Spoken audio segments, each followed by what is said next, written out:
All right, well, it's very simple. As soon as I start in a company, the first thing I want to do is I want to get completely familiar with the product or the services that we're offering. I need to be comfortable. I need to be fully aware of everything that surrounds my offering, my product or my services.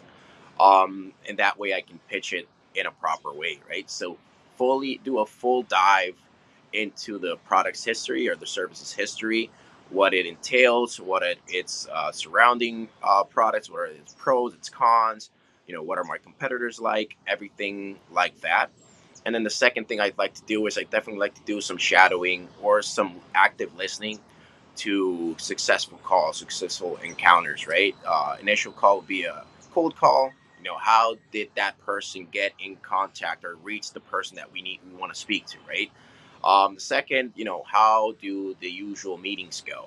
When you would do an initial pitch for 15 minutes after the cold call, how does that go? What's the structure like?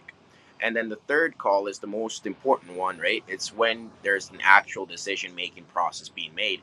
And that's normally when a lot of the rebuttals from the customer side get asked, right? So they'll tell you, they'll let you know what their concerns are, and they'll also let you know what their issues are, what their problems are. So that's where you really get the most valuable information of your industry, is listening to active people within the industry tell you what their problems are on a day-to-day basis, that you can use later on in the sales process to use in your advantage, right? Because you're aware of what's going on, you're aware of what their potential issues or headaches might be, and that way, since you're aware, you know how to solve it, right?